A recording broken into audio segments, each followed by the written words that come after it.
Hi guys, আসসালামু আলাইকুম। Myself Momin Hossain, welcome to another blog. তো আজকে আমি আবার চলে আসলাম গরুর হাটে।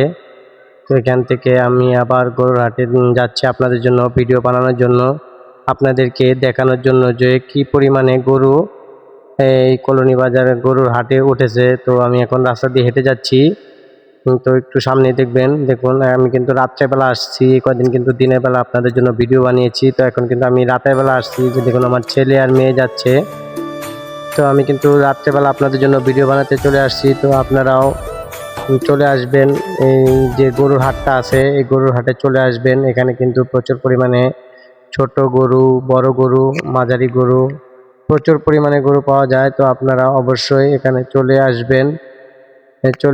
এখানে গরু পাওয়া যাবে, বিভিন্ন প্রকার গরু পাওয়া যায়। তো আপনারা এখান থেকে আপনাদের দাম অনুযায়ী বা আপনাদের বাজেট অনুযায়ী যে গরুগুলো আপনারা কিনে আল্লাহ রাস্তায় কোরবানি দিবেন বা আপনাদের বাজেটে যেমন আছে, এখান থেকে এসে আপনারা যাচাই বাছাই করে দরদাম করে আপনারা কিন্তু এখান থেকে গরু ক্রয় করতে পারবেন। তো আপনারা চলে আসবেন এখানে কলোনি বাজার, যে বিশাল এক গরু ছাগলের হাট। এখানে কিন্তু উটও উঠানো হয়েছে বা উট এখানে আমদানি করা হয়েছে। এখান থেকে উট আপনারা ক্রয় করে নিতে পারবেন।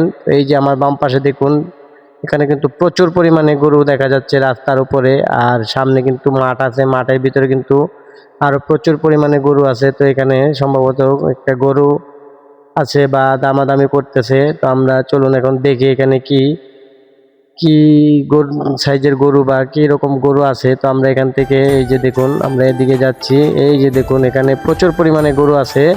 তো আপনারাও কিন্তু এখান থেকে গরু ক্রয় করে নেবেন, নিয়ে আপনারা যে আল্লাহ রাস্তায় কোরবানি দিতে পারবেন। এখানে দেখুন এই যে এখানে কিন্তু সব মাঝারি সাইজের গরুগুলো এখানে রাখা আছে।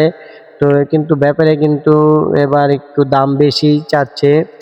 তো এই যে দেখুন এখানে কিন্তু একটা ট্রাক, এই ট্রাকটা কিন্তু আসছে গরু নিয়ে। তো গরুগুলো কিন্তু এখন নামানো হচ্ছে। তো চলুন আমরা সামনের দিকে এগিয়ে যাই। এই যে আমার হাতের ডান পাশে হাটে কিন্তু প্রচুর লোকজন আসছে। এই যে ডান পাশে গরুগুলো কিন্তু একদম ছোট সাইজের গরু, যারা আপনারা ছোট সাইজের গরু খুঁজতেছেন তারা কিন্তু এখান থেকে গরু কিনে কোরবানি দিতে পারেন। তো আমরা এখন চলে যাচ্ছি সামনের দিকে, চলুন আমরা সামনের দিকে যাই। এই যে যে পিকআপটা থেকে কিন্তু গরু নামানো হয়েছে। তো চলুন এই যে সামনের দিকে এগিয়ে যাই। ডান দিকে বাম দিকে রাস্তায় কিন্তু প্রচুর পরিমাণে গরু আছে।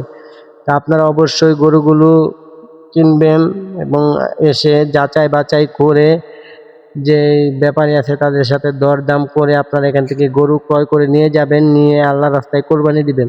তো আমরা চলুন একটু ভিতরের দিকে যাব, সামনের দিকে। এই যে ডান পাশে এখানে কিন্তু 24 ঘন্টায় সার্ভিসের ব্যবস্থা আছে, ডাক্তার আছে, তারপরে যে ভলেন্টিয়াররা আছে তারা কিন্তু 24 ঘন্টায় সর্বদাই আপনাদের সহযোগিতা করার জন্য কিন্তু তারা প্রস্তুত। আপনাদের যে কোনো ক্রেতা বা বিক্রেতার যে কোনো সমস্যা তাদের কাছে বলবেন। এখানে হাসিলঘর আছে, কমিটি আছে, যারা ইজারাদার আছে, তাদের লোকজন আছে, তাদের কাছে আপনার অভিযোগ বলবেন, তারা কিন্তু আপনাদের এটা সমাধান করার চেষ্টা করবে। তো আপনারা চলে আসবেন এখানে গরু ক্রয় করতে। এখানে কিন্তু হাটে প্রচুর পরিমাণে লোকজন দেখা যাচ্ছে।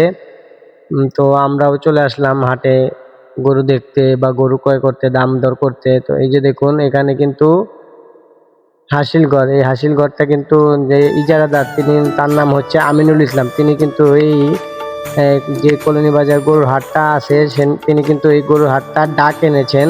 তো এখন আমরা এই যে দেখুন হাতের বাম পাশে যে বড় একটা দেখা যাচ্ছে তেরপাল দিয়ে আটকানো, এটা কিন্তু উটের, এখানে কিন্তু উট আছে। তো আমরা চলুন দেখি উট আমরা দেখতে পাই কিনা। এখানে কিন্তু প্রচুর লোকজন। তো লোকজনের ভিড়ে যদি আমরা আপনাদেরকে উট দেখা, এই যে দেখুন উট কিন্তু দেখা যাচ্ছে, এই যে উটের কল্লা দেখা যাচ্ছে, এই দুইটা উট কিন্তু আমি দেখতে পাচ্ছি। আপনারাও দেখুন উট, আপনারা যারা উট দেখেন নাই তারা কিন্তু অবশ্যই উট দেখে নিতে পারেন। তো আমরা চলুন একটু ভিতরের দিকে যাই। আমরা একটু ভিতরের দিকে যেয়ে এই যে দেখুন আমরা এখন এই পাশ দিয়ে উট দেখার চেষ্টা করব। চলুন আমরা এই পাশ দিয়ে উট দেখার চেষ্টা করি। চলুন আমরা এখন উট দেখার চেষ্টা করি। এখান দিয়ে কিন্তু প্রচুর পরিমাণে লোকজন আছে। তো আপনাদের কি ভিডিওটা কেমন লাগলো?